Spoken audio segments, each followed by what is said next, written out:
ॐ परं ब्रह्मापीड्यं कुबलजलदफुल्लनयनः निवासी नीलाद्रौ निहितचरणानन्तो शिरसि रसानन्दी राधा सरसवपुरालिङ्गनसुखौ जगन्नाथ स्वामी नयन पथगामी भवतु मे जगन्नाथ स्वामी नयन पथगामी भवतु मे। ओम नीलाचल निवासाय नित्याय परमात्मने बलभद्र सुभद्राभ्यां जगन्नाथाय ते नमः जगन्नाथाय ते नमः।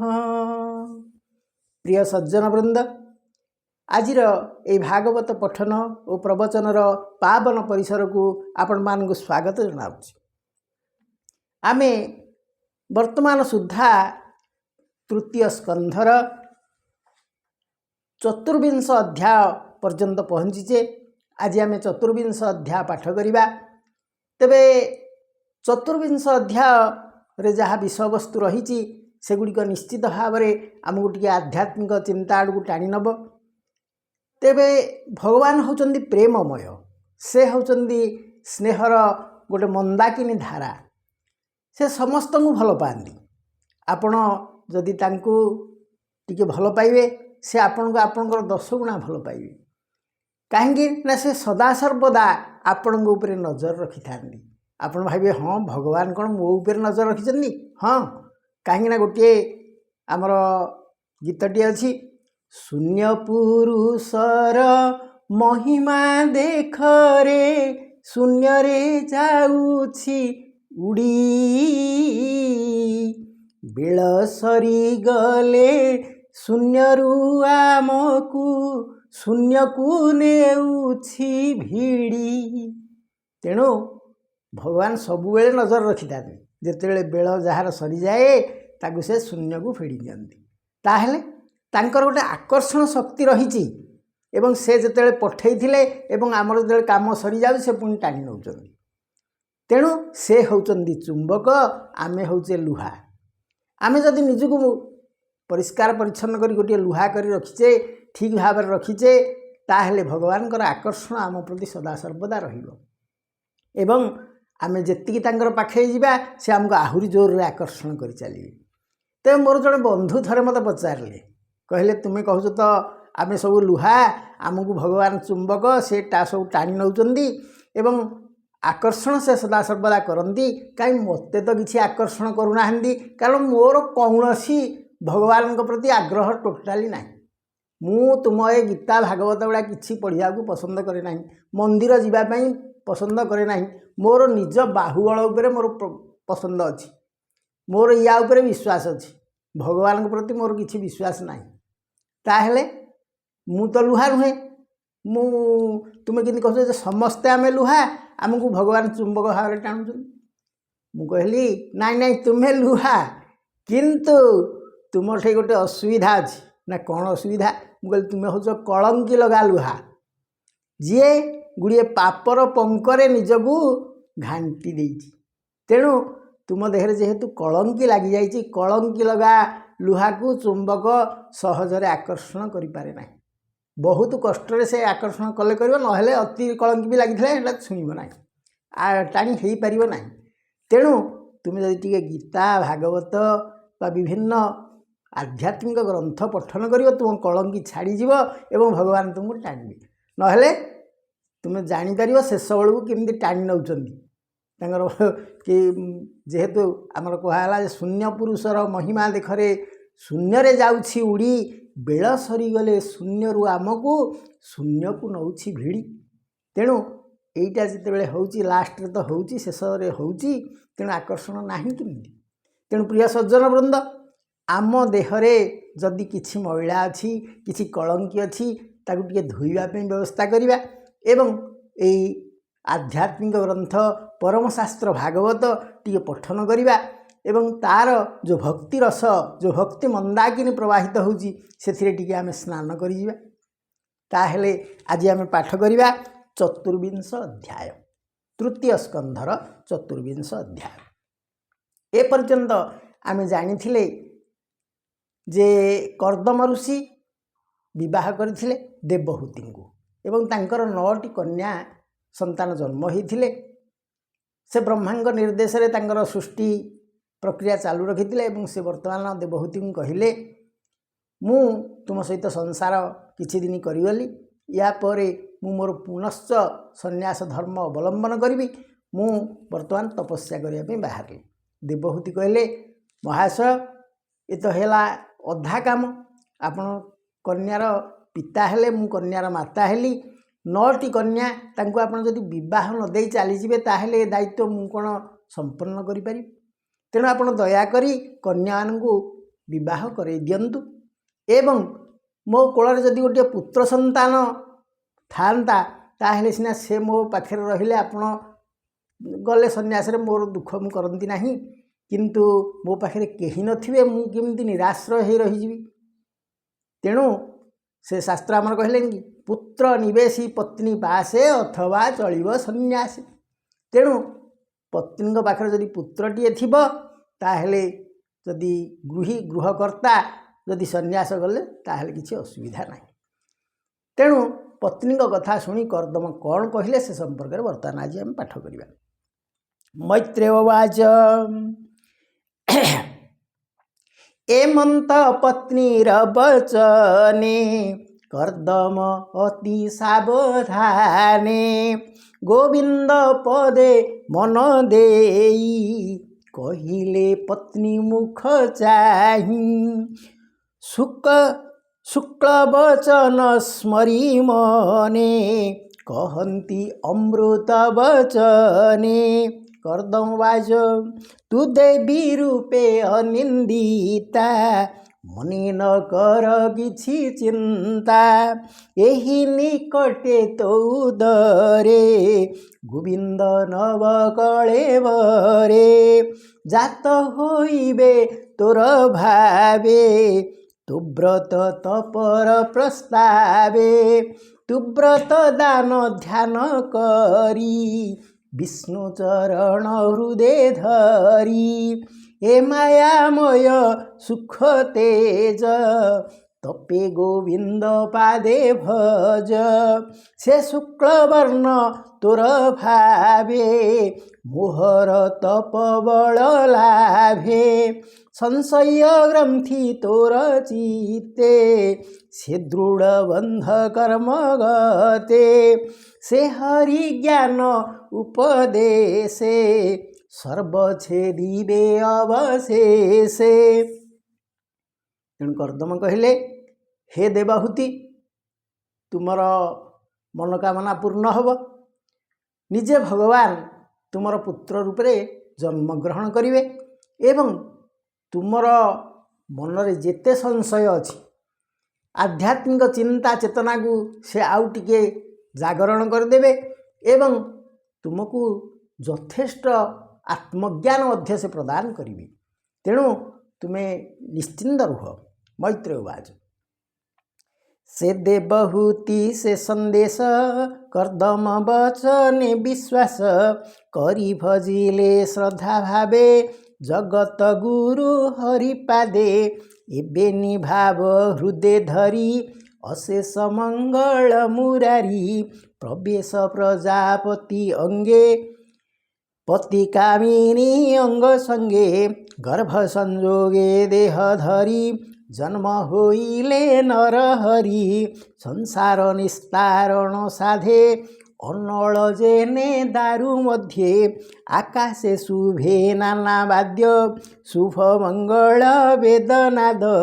गंधर्व गान सुललित नाचंती अपसराजुथ देवे करंती पुष्पवृष्टि महिमंगल शुभ सृष्टि प्रसन्न दश दिग दिशे जलधि कल्लोल प्रकाशे सकल प्राणींकर मन स्वभावे हुए सुप्रसन्न कर्दम आश्रम मंडल चेष्टित सरस्वती जल मरीचि आदि सप्त ऋषि ब्रह्मार तुले सर्वे आसी परम ब्रह्म सर्वव्यापी सात्विक अंश सर्वरूपी से तत्व सांख्य ज्ञान अर्थे विराज रूप ए जगते विशुद्ध चित्त नर हरि कर्दम भक्ति हृदय धरी प्रवेश कर्दम मंदिरे अशेष जन उपकारे कर्दम मुख चाहि भणी आनंद मने कुश पाणी। तेबे भगवान कर्दम ऋषि एवं तांकर पत्नी देवहूतिंकर संतान भावे जन्म ग्रहण करिया पाई मनस्थ कले एवं देवहूतिंकर गर्भरे से प्रवेश कले। एक कथा देवता माने जानी पुष्पवृष्टि कले, अप्सरा माने नृत्य कले, गंधर्व माने वाद्यनाद कले। एहीपरि भावरे जगन्नाथ स्वयं भगवान श्री विष्णु जगतर मंगल पाई से जन्म ग्रहण कले देवहूति गर्भरे। तांको पाखरे जन्म हबार सूचना से देले। तेणु ब्रह्मा आसी तांको कर्दम ऋषि कौन कहले से संपर्क में आम पढ़ा। ब्रह्मावाच तुझे मोहर आज्ञासी रे घिनिए संसार सागरे तप साधिलु घोर दुखे रमिलु गृह मेधि सुखे पुत्रर धर्मटिए मंत जहा बोलंती तात मात आदरे सर्वदा करई तेबे से विष्णुଙ୍କୁ तो सई ताहार इह परलोक सकल काल जाए सुख ए नव कुमारी तोहर परम सुगुण सुंदर ए सृष्टि सर्जन कारण तू एबे मोर बोल सुण मरीचि आदि मुनि जेते ताहांकु बरी शुद्ध चित्ते जथा उचिते करी शोभा निगम मते दिय विभा तो जस रहु सर्वकाले अशेष अवनि मंडले एबे तोहर घरे हरि अंशे जन्मिले देह भरी एबे तोहर घरे हरि अंशे जन्मिले देह धरी जीवंक निस्तारण अर्थे कपिल रूपे जगते ए वाक्य कर्दम को कही से देवहूति मुख चाही। ब्रह्मा कर्दम ऋषि कहले हे कर्दम तुमको मु कहली तुम्हें सृष्टि की टिके आगे नियो ए सृष्टि की परिचालना कर। तेणु तुम्हें मोर कथा रखिल तुम्हें मोर प्रकृत पुत्र काहींकि ना पुअर काम होची बापांकर आदेश पालन करिबा। तेणु से कहिचंदी पुत्रर धर्मटी एमंत जहा बोलंती मात तात आदरे सर्वदा करई तेबे से विष्णु तो सई। तेणु जो पुत्रटी पितामातांकर निर्देश को पालन करे से ही होची सुपुत्र। एक कथा भागवतकार एठी सूचना देले। तेणु भागवतर छत्रे छत्रे आमर सामाजिक परंपरा चलनीर सूचना दिया जाइछि। आमे आपण माने लक्ष्य करथि आम परिवेश रे एमती अनेक अछंती पितामाता पिला मानकु ठीक संस्कार देई नांती। खाली तांको पाठ पढ़ टंका रोजगार कर यही जिनसटा तांको मुंड भितर भर्ती कर देई तांको दूर स्थान को पठे दउछन एवं क्रमे सेमानक भितर स्नेह प्रीतिर अभाव रहुची पितामाता प्रति भक्ति आउ नाही एवं सेमाने तांको सुख सुविधा को ग्रहण कर नउछन। जदि आमे तांको मुंडरे टिके सूचना देवा जे देवता अछंदी देवता को भक्ति कर तापरे से सीना जानी जे पितामाता मध्य देवता कारण देवता जे दियंती सी होचन देवता। सूर्य आमको आलोक दौचन से देवता पवन आमको वायु प्रदान करचन से देवता इंद्र वर्षा करुँच से तेणु देवता एमाने आमठू कौन पैसा नौना बिना मूल्य आमको दौरान ठीक से भाव से माने जमी देवता बापा माँ से भली देवता कारण से माने भी किछि मागंती नहीं पिला से माने पिला जहाँ तांको मागे मत या दियो से या दियो पितामाता ताकू अनायास दे दियंती बरं निजे न खातु पछके पिलार जोटा दरकार थाए ताकू से दे दियंती तेणु से पितामाता होचंदी गोटे गोटे देवता सदृश एवं तांकर टंकाटा जिंदी सत्य गोटे एटीएम कार्ड जमी गलई देले पैसा बाहरी पड़े सेमती बापा होचंदी गोटे एटीएम मेसीन जितेबले जहाँ दरकार से सांगे सांगे दे दियंती माँ तुमर मन जानी तुम खाद्य प्रस्तुति कर दियंती देह असुस्थ हेले किमिति सुस्थ हो हेति लगी थांती तेणु पितामाता ठू बड़ देवता के स्वर्ग राइजे नहीं यहाँ आमर शास्त्र कहले गीतिकार कहले पितामाता ठारू बड़ देवता के स्वर्ग राइजे नहीं तांकरी आशीष साहा हुए सीना विपदु तरीबा पाई तेणु जदि आम देवता किए बोली पिला सूचना देथिबा ताहेले से माने जानि परिबे पितामाता मध्य देवता किंतु देवता बोली जदि आदौ तांको कौन धारणा दे नथिबा ताहेले पितामाता देवता कौन से किछि बुझी पारिबे नै तांको काहेकि आम भक्ति करू से तो जन्म देइछन जन्म देवा इमती अनेक लोक भी कहती जे जन्म देवा हिंदी किछि बहादुरी कथा नुहे जो माने नास्तिक से माने एई भलिया कथा कहि थान तेणु पिलामानंकु सदा सर्वदा आस्तिक भावापन्न करने चेष्टा करते तेबे प्रिय सज्जन वृंद से ब्रह्मा एठी कर्दमंगु तांकर जेहेतु से पुत्र तांकु सुंदर भाव से बुझेइचंदी जहा बोलंती माता तात पुत्रर धर्म टीए मंत जहा बोलंती मात तात आदरे सर्वदा करई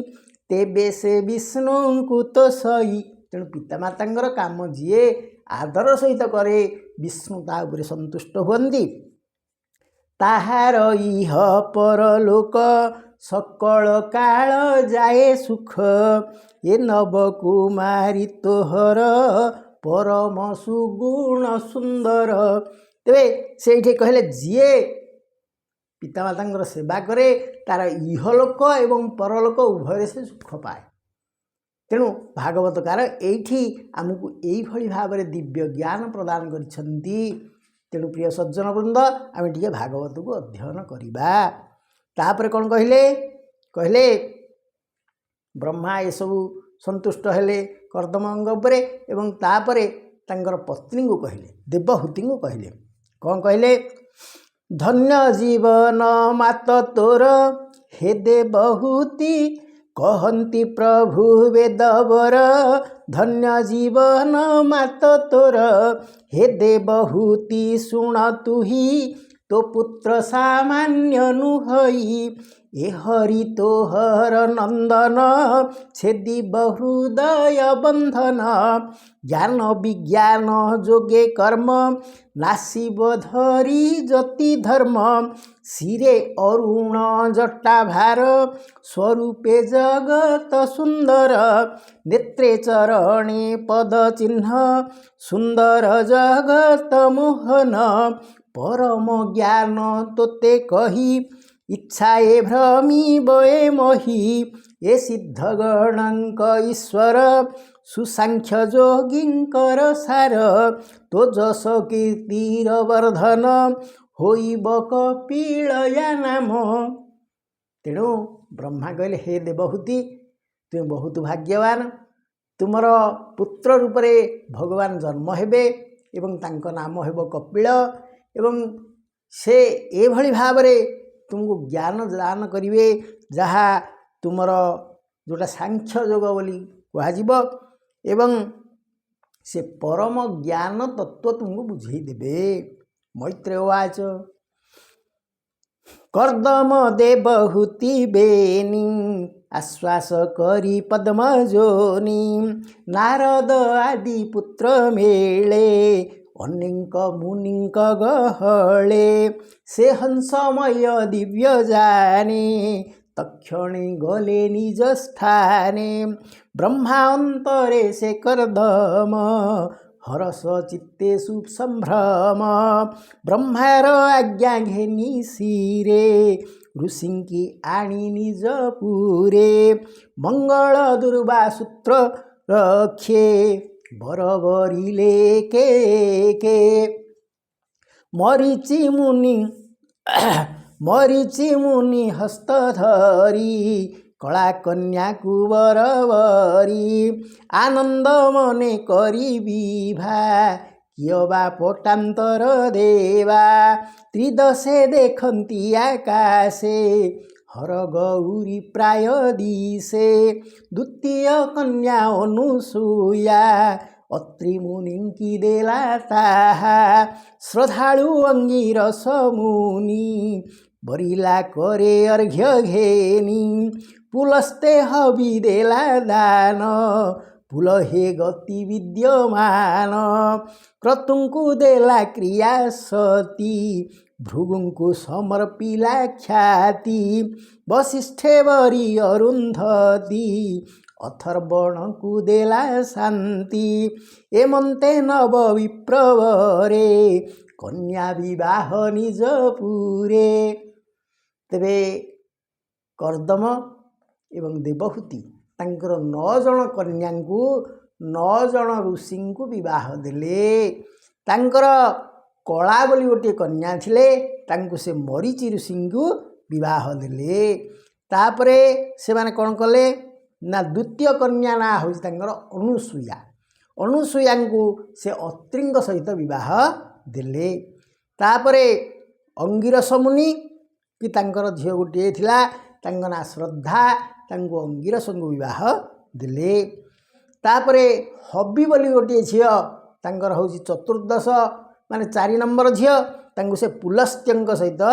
विवाह देले। एवं पुलह जे अछंदी जो ऋषि तांको जो विवाह देले झियोटिना ता ना गति 5म झियो गले। 6ठ झियो ना होची क्रियांकु से क्रतुंग सहित विवाह देले। एवं भृगु ऋषिंकु जो कन्याटी देले तांको ना होची ख्याति। तापरे वसिष्ठंक सहित अरुंधतींकर विवाह हला एवं अथर्वणंकु शांतिंक सहित विवाह करई देले। एही परि भावरे 9 जन विप्रंकु 9टी कन्या प्रदान कले बा संप्रदान कले। कन्या विवाहे निज पुरे धने संतोषी एमंते नव विप्रवरे कन्या विवाह निज पुरे धने संतोषी तांक मन गले से जे जाहा भुवन मुनिंकी करी अनुजान संभ्रम कर्दमर मन गृहे जे पुत्र उपजिला कपिल नामे विष्णु कला बेगे मिलिला पुत्र पासे स्वभावे जनक विश्वासे विष्णुरग जन्मग पत्नी गर्भे सुमरे शुक्लवाक्य एवे एकांते पुत्र पासे जाई बोले कपिल कर देई। तेबे 9टी कन्या विवाह दे सारला परे कपिल रूपरे भगवान तांकर कर्दम ऋषि एवं देवहूतिंग गर्भरु जन्म ग्रहण कले। एथिरे कर्दम ऋषि अतिशय आनंद हेले एवं कपिलंकु जाई सांगे सांगे जन्म हला बेले जाई दर्शन कले। कौन कले तापरे से कर्दम कौन कहले कर्दम बाच देख मोहर दुष्टपण न सेवी तुम्हर चरण ए गृह अंधकूप पथे पड़िली अमंगल जंत्रे अनेक जन्मे जोग साध्ये जोग संपादी अनुवादे जे प्राणी गृह बंध तेजे वनस्ते तो चरणे भजे पर्णकुटीर मध्ये थाई बंचंती तो चरण ध्याई तो पाद देखिबार आसे साधंती अनेक बरसे हेमंत प्रभु तुम्भे हरि मोर भुवने अवतरी तोर भकत रक्षा अर्थे तो अवतार ए जगते निज वचन सत्य करी तुमोर गृहे अवतरी स्वभावे सर्वभूते थाऊ भकत मान तु बढ़ाऊ भकत हिते नाना जोनी उपजू निजते जघेनी पंडित जने तो विश्वासे तो पाद पद्म गंधवासे संसार तेजी से भजंती अन्ते तो शरीरे पसंती तू पूर्ण ब्रह्म नर हरि प्रकाशु ज्योति रूप धरी ऐश्वर्य वीर्य जस ज्ञान तू श्री वैराग्य परिपूर्ण तेणु शरणागत मुहि मो दोष क्षम भावग्राही तू नाथ परम पुरुष प्रकृति रूपे तो प्रकाश महत आदि रूप तोर भूतंक सूक्ष्म अहंकार त्रिगुणमयी काल रूपी तू कवि सर्वभूते व्यापी त्रिगुणमयी काल रूपी तू कवि सर्वभूते व्यापी तो रूप आत्मज्ञान अर्थे कपिल रूपे जगते शरणागत तो चरणे मुमने रहनुक्षणे तू प्रजापतिंकर नाथ तुझे होइलु मोर सूत तू अवतीर्ण हेला मात्रे मुरण त्रय नाही गात्रे पूर्ण होइला मनोरथ संन्यास मार्गे वेचित तेणु मागई आत्मावर्थे तो पाद ध्यान हृदगते धरिण बुली बीजगते हेमंत आज्ञा दिय मोते तेणु से कहले हे भगवान केड़े केड़े जोगी ऋषि आपण को तपस्या करी करी आपण को दर्शन पाती ना किंतु मु एते भाग्यवान जे आपण मोर पुत्र रूप में जन्म ग्रहण कले मोर ये छोटिया गृहटे आसी आपण जन्म ग्रहण कले तेणु मो घर पवित्र हो गला मोर आत्मा पवित्र हो गला आपण को दर्शन करी मो पत्नी मध्य निजक पवित्र बोली स्वीकार कले तेणु हे भगवान आपणकर एते करुणा मोठे किंतु मु खाली आपणकर टिके एतिकी चाहूनी जे मु मोक्ष चाहूँगी मु खाली आपणकर दर्शन पाईगली एबे मु आउ टिके तपस्या करी एवं मोक्ष पाई जाबे मु चिंता करूची तेणु मते टिके दया करंतु टिके अनुग्रह करंतु मते निर्देश दियंतु जे मु जाई तपस्या करिवी तेणु भगवान कौन कहले कपिल रूप तो भगवान जन्म ग्रहण कर तेणु भगवान कौन कहले तांको कथा शुणी से आउ गोटे कथा ये कहते मो ऋण त्रय नाही गात्रे तू अवतीर्ण हेला मात्रे तेणु मो ऋण त्रय नहीं गात्रे मो देहरे आउ तीन प्रकार ऋण नहीं कारण तुम्हें मो घरे जन्म हो गल मोठी आउ ऋणत्रय नहीं कौन ऋणत्रय एक है पितृ ऋण दुई है ऋषि ऋण तीन रे हला देव ऋण तेणु ए तीनिटाक ऋण मोठी आउ नाही कारण मोर जन्म सार्थक हो जाइए आपण मो कोଳରେ जन्मग्रहण करिछन। तापर भगवान कौन कहले श्री भगवान वाच तोहर तप तेज बळे मो अवतार ए सयळे निज वचन सत्य करी तो पत्नी गर्भे अवतरी केलफी पारे मोर भाव मुरूप जोगिंकी दुर्लभ मु एबे संसारर अर्थे ज्ञान प्रकाशिए जगते ए सिद्ध देहे थिबी मुहि जाबत सूर्य चंद्रमही जे तत्व ज्ञान पूर्वे थिला कालर बळे नाश गला से तत्व प्रकाशिबा अर्थे मो अवतार ए जगते तोहर मने प्रिय जेते सबु समर्पी दिय मोते मोर चरणे भाव बढ़ी चलतु गृह बंध एड़ी सुदृढ़े मो पद भजीबु दुर्जय मरणु तरीबु अंते पशिबु मो चरणे भेगे जा तपसाधवने मु आत्मानंद ज्योति पदे प्रकाश सर्वहृद मध्ये आत्मार मध्ये आत्मा देख मृत्यु शंकासु आत्मा रख आध्यात्म विद्या साध्य कर ए माया बंधनु निस्तर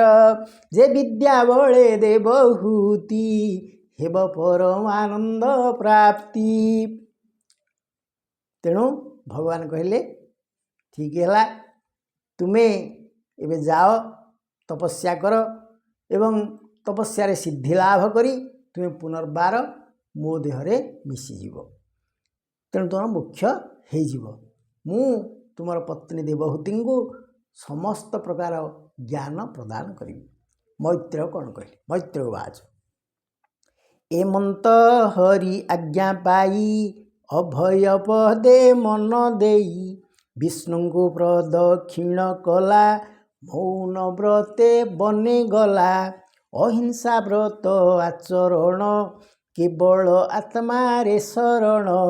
निसंग गृह निरपेक्ष अनल छाड़ी से प्रत्यक्ष निर्गुण ब्रह्मे मन देई सत असत पर सेही एकांत भक्ति रसे रसी जिणिला काल दंड फासी भ्रमई बन घनगिरी देखई सर्वभूते हरि इंद्रिय गणंकु निरोधी जेसने निश्चल जलधि सर्वज्ञ सर्व आत्मा भावे से भगवान वासुदेवे से भावे रही धीरपणे निर्वाण मुक्तिर अभियाने